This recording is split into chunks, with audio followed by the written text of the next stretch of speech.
ମଜା ପାଉନାହିଁ।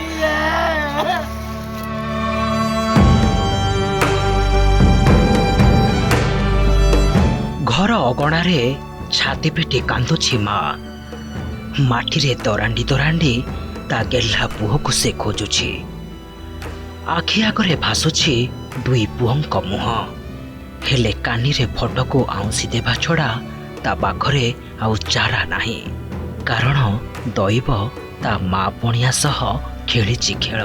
ସିଏ ଜିଇଁ ଥାଉଁ ଥାଉଁ ତା ପଣତ କାନି ତଳୁ ଛଡ଼ାଇ ନେଇଛି ତା ଦୁଇ କଳାମାଳିଙ୍କୁ।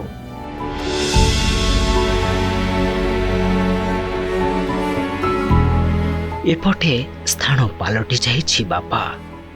ନିର୍ଜୀବ ପଥରଟି ପରି ଘର ଅଗଣାରେ ସେ ବସିଛି। ଦୁଇଟି ଭେଣ୍ଡିଆ ରୋଜଗାରିଆ ପୁଅ। କୋଉ ବାପା ଏ କଷ୍ଟ ସହିବ କହିଲେ? ଭଦ୍ରକ ଜିଲ୍ଲା ଚାନ୍ଦବାଲି ବ୍ଲକ ଭାଟପଡ଼ା ପଞ୍ଚାୟତ ନାଉଗରୁଡ଼ା ଗାଁର ଏ ଦୃଶ୍ୟ ଦେଖିଲେ ଛାତି କୋରି ହୋଇ ଯାଉଛି।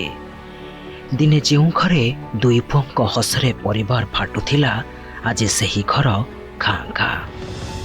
ମାତ୍ର 43 ଦିନର ବ୍ୟବଧାନରେ ପରିବାରର 3 ଜଣଙ୍କୁ ହରାଇଛନ୍ତି ଏମାନେ।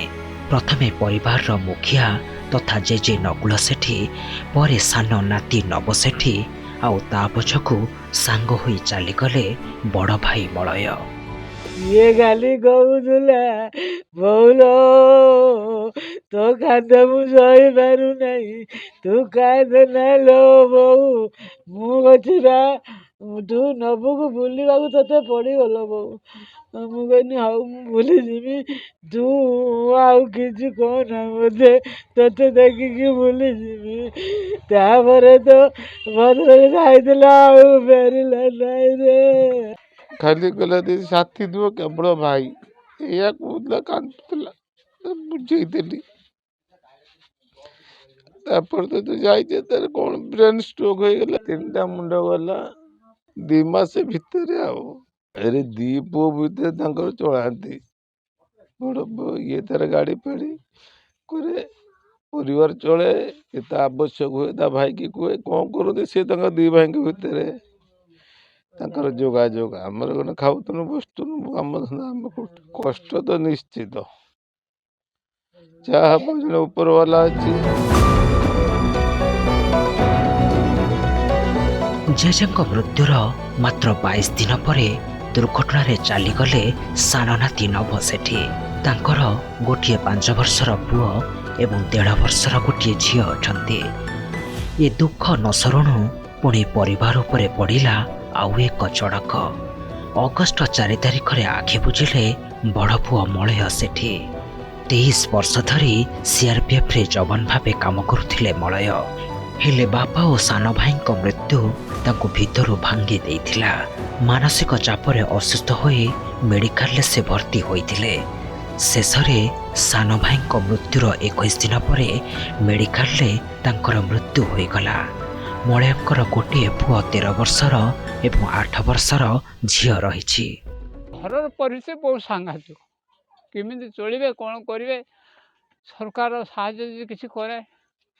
ଆଉ ସେମାନେ ଗୋଟେ ହେବ 3ଟା ଛୁଆ 4ଟା ଛୁଆ, 4ଟା ଛୁଆଙ୍କୁ କ'ଣ କେମିତି କରିବ? ହେଇ ଦେଖ ସେ ହାର୍ଟ ଆଟାକ୍ ଲୋକ 2 ଛେକ ଅପରେସନ୍ ହେଇଛି, 2ଟା ବୋହୂ ଆଉ ଶାଶୁ, 4ଟା ଛୁଆ, କେମିତି ଚଳିବେ ସେମାନେ? ଆମେ ସରକାରକୁ ଅନୁରୋଧ କରୁଛୁ କିଛି ତାଙ୍କୁ ସାହାଯ୍ୟ କରୁ। ବଡ଼ ପୁଅ ମଳୟ ଥିଲେ ପରିବାରର ମୁଖ୍ୟ ରୋଜଗାରିଆ। ସାନ ପୁଅ ନବ ମଧ୍ୟ ଗାଡ଼ି ଚଳାଉଥିଲା। ଏବେ 2 ପୁଅ ନାହାନ୍ତି। ଜଣେ ବାପାଙ୍କ ପାଇଁ ଏହା କେତେ ଯେ ଅସହ୍ୟ, ତାହା କେବଳ ତାଙ୍କ ଲୁହ ହିଁ କହୁଛି। ଏବେ ଘରେ 2 ବିଧବା ବୋହୂ, 4 ନାତି ନାତୁଣୀ ଓ ବୃଦ୍ଧା ପତ୍ନୀ। 7 ପ୍ରାଣୀଙ୍କ ଦାୟିତ୍ୱ ଏବେ 65 ବର୍ଷର ଅଭିମନ୍ୟୁ ସେଠୀଙ୍କ ମୁଣ୍ଡରେ। ହେଲେ ସେ ବି ହୃଦରୋଗରେ ପୀଡ଼ିତ। ତେଣୁ ଏତେ ବଡ଼ ପରିବାରକୁ ଏବେ ସେ କେମିତି ଚଳାଇବେ? ଦୁଃଖର ପାହାଡ଼ ତଳେ ଚାପି ହୋଇଥିବା ପରିବାରକୁ ସରକାରୀ ସହାୟତା ମିଳୁ ବୋଲି ଗ୍ରାମବାସୀ ଦାବି କରିଛନ୍ତି। ଚାନ୍ଦବାଲିରୁ ତ୍ରିଲୋଚନ ସାହୁଙ୍କ ରିପୋର୍ଟ, OTV।